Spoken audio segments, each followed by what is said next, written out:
what I've learned in the last 5 years is that the only way a journalist defends himself or herself is by shining the light. You got to keep doing the story. You have to keep speaking.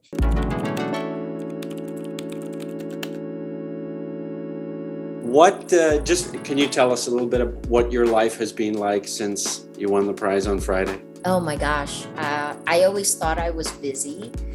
I didn't realize how much busier it could get until now. I mean, it's been a roller coaster of emotions, and sometimes the emotions catch you at the weirdest times. I'm still adjusting to it. I'm still stunned. I think that I'm a little bit deluged, but at the same time, my God, we feel the light, for me, for Rappler, for journalists in the Philippines, and then for journalists, I think everywhere around the world, because this really is, it's the battle we've been fighting is the battle for facts. And all of a sudden, the Nobel Committee validated that this is the battle we need to fight. This feels like a global validation that we need to focus on this. What do you think, or what would you expect? What do you hope will be the effect of this prize on your work as a journalist? In the Philippines, it did two things almost simultaneously. We've been a very divided society. It almost feels like we came together. Journalists as a group, Filipinos as a group, right? That's the immediate feeling. And then the attacks began again, 2 or 3 days later. It took the presidential palace until Monday to respond. And it was double-edged as it has been. So we keep doing our jobs, but it was like a glow happened. And I hope that kind of energy, that kind of hope takes us forward. You said the attacks began again after a couple of days. What do you mean? Online attacks. Is that trolling? Is that sort of direct attacks from actual people as opposed to anonymous sources? Or it's both. So the Philippines has always been unique, and I think this was the challenge for Facebook. Early in their disclosures, you will always see a footnote about how the Philippines has a higher than normal average of fake accounts, right? So we're not automated bots. We have this is kind of a center where fake accounts are created. These accounts are manned by real people, but they just use different names, right? Or different identifiers. And for 3 days, people kind of nudged each other, what's the palace going to say? And then finally, the attacks really took a few days, maybe Monday, Tuesday, and they were first meta-narratives. This is the same thing that happens in the United States, testing. It's a very iterative process. So what do? You break down, you attack the Nobel Prize, you attack Maria, you attack Rappler. You're facing, I've read 10 cases. I'm not sure if that refers to you and your staff, or you or your staff, the Rappler. But in any case, you feel you're facing a barrage of legal cases. Yeah. Do you think this will offer you any protection? Will the gaze of the world being on you now more than it was before help you in any way? I think it's been our protection. Like, one of what I've learned in the last 5 years is that the only way a journalist defends himself or herself is by shining the light. You got to keep doing the story. You have to keep speaking. And, over the last few years, I grappled with that, because when the Time Person of the Year happened, I wasn't told about it. It was announced. And then at that point, I felt afraid that I would then be more targeted. And yet what wound up happening was it formed a shield over me and Rappler. And that was incredible, right? That means that it was harder for the government to do certain things. And I believe that's what will happen here.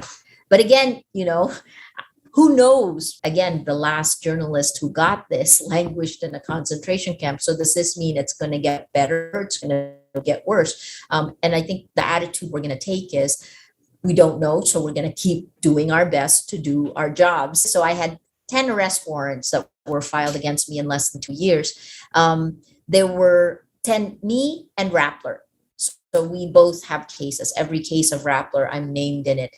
But in the last 3 months, 2 of the cases have been dropped, and then 2 cases have been consolidated. So there are 7 remaining cases. That means I could go to jail for the rest of my life. And I guess I really don't talk about it that much, but that's the Damocles sword hanging over me. And I still believe, and I know that I will fight these cases in court. And the extra attention, because it's hard to keep your attention, right? But that attention will mean that a decision cannot be made in darkness. Can I get a little parochial for a second? Can I ask you what you hope to do with the time you'll spend here at Harvard Kennedy School, and what the fellowships mean to you? You have so many great minds there. The person I quote all the time, Surveillance Capitalism, Shoshana Zuboff, she'll be there around the same time. Lots of other people I want to meet. So your amazing brain trust, one. And then the second part is, it's the same way that we created Rappler, right?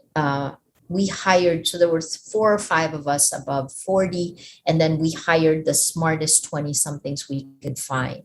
I want to get a sense of where are the with and then the biggest questions I have really is around leadership also. So there's the media part that I hope, through the Shorenstein Center, we figure out all of the things, the media manipulation, the disinformation, that it is eroding the fabric of society and changing our humanity. I think this is how, I think it's big, right? So I want to discuss it like the way we used to do over, late night chats and pizzas. And then the students, I want to see where they are. What are their values? How are they being developed? What are they thinking? Especially at a time when social media has changed the way they communicate. I know what it's done for journalism. I think that these platforms have atomized meaning. And that's a tough one for journalists, right? Because I think the core problem is that we just spent 8 months on one story. It was exposing corruption. We worked with the OCCRP, or the Organized Crime and Corruption Reporting Project, to find these links, companies and the Filipino companies and the government. And yet that one story where we dumped all the documents so that everyone can have it in the Philippines, that one story will be gauged by page views, which is the metric of the internet. When you devalue that kind of work, then you are creating an incentive scheme that actually weakens journalism and weakens democracy. And we've been living with that for a while. So that also creates a different leader, the kinds of leaders that have come up, right? The populist, us against them kinds of leaders. So I think the incentive structures are off. And I want to see how Harvard students are reacting to this, and how the Harvard community is grappling with that change. So speaking about rewriting the rules of journalism, which it seems to me is what you're talking about, do you know what those new rules are? Do you have a clear view, or are you still working it out? The 3 pillars of Rappler are tech, journalism, and community, right? And the hard part and the good part is that when I came under attack, I live on social media. Rappler lives on social media. We were out like alpha partners of Facebook. We convinced our communities to be on Facebook. In 2012, our rallying cry is social media for social change, social media for social good. So I drank the Kool-Aid, right? We still remain a Facebook partner. We're one of 2 Filipino fact-checking partners of Facebook. But here's the curse of being the person being attacked, or the organization being attacked online, is also a blessing if you're a researcher looking at these tactics up front, right? Very closely. So I can see them. And then when you pull up and you look at the data, then you can see that you can do a network analysis and you can see how information cascades happen. So in some ways, the reason I can fight back is because we have the data to show how we are being manipulated, to show how information operations are being used to insidiously manipulate the public and public opinion. But so what are the new rules for journalism then? Okay. So tech is part of it all, right? And everything was going fine up until I think the social media platforms got too greedy, the surveillance capitalism model. So what we're doing now, so I'll talk about like how to solve it, right? How it's evolving. What we're doing is, like, for me, I am part of the Forum on Information and Democracy. We came out with a white paper, some of the best minds working on this. And we came out with, on November 20th last year, a working paper that came out with systemic solutions to this, right? Because when you think about it as a content moderation problem, you miss the whole point, which is this is algorithmic distribution. That's where the insidious manipulation happens. It's the micro-targeting. Shoshana will say it's the business model, it's surveillance capitalism. So we came up with a dozen systemic solutions and more than 250 tactical steps that the platforms that we could take. The second is looking at how news organizations work, right? So we're building our own tech platform because you need to have a space where fact-based, evidence-based reasoning, where people can converse that way. And there's no way that we can beat a Facebook or a YouTube, but we could certainly, with our community, create a place where we can do that. So this is rolling out by the end of October, early November. The second part is, how do we help independent journalism survive? How do we, when the business model has crumbled, advertising is dead. It's moved to the platforms, the ones that are being used to attack us and break down trust. So I just, right a few weeks ago, at the end of September, I agreed to co-chair the International Fund for Public Interest Media with the former CEO of the New York Times, with Mark Thompson.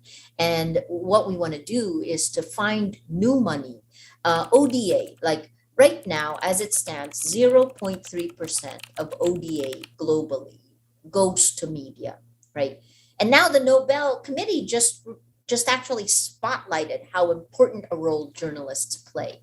So that's actually fantastic. What we want to do is to take that 0.3% and kick it up to 1%.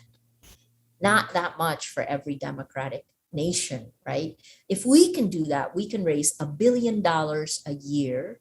And a lot of that will be going to countries like ours, countries in the global south where institutions are weak and it's extremely dangerous to be a journalist speaking truth to power.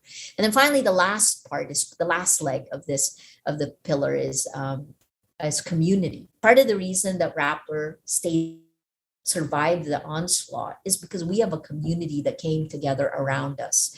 And the way I think about it is, you know, the elevator pitch of Rappler when I was raising money in 2011 is that we build communities of action. And the food we feed our communities is journalism, because civil society moves based on facts, and then it pushes for the change in the real world. What the social media platforms have done is it's kind of, the disruption is actually in that process of taking the facts and turning them into real world action. So that's one of the things we're trying to do, is to catch up civil society. So we have a civics engagement arm called Move PH. And especially with our elections coming up in May 2022, our civic engagement arm is building communities of actions that will protect the facts, human rights groups, and then groups that are focused on getting people registered, to vote, and then and getting them out to the polls. Will you be able to attend the award ceremony in Oslo? I hope so. I will put in for court approval. So the way it works is every judge who holds one of my charges has to give approval to travel. And I've not had any problems since, this started happening to me. I've gotten 36 separate approvals, and I have come home every time, even if I know an arrest warrant is waiting for me. And there's a point where I just I begin to laugh about it. It's crazy. But I'm putting in for court approval. I've been denied 4 times. The last 4 times I've put in for travel by one court. So even if I get approval from nine, from nine, if I'm denied by one, I don't leave. So I don't have I'm gonna try. I'm fighting for my rights.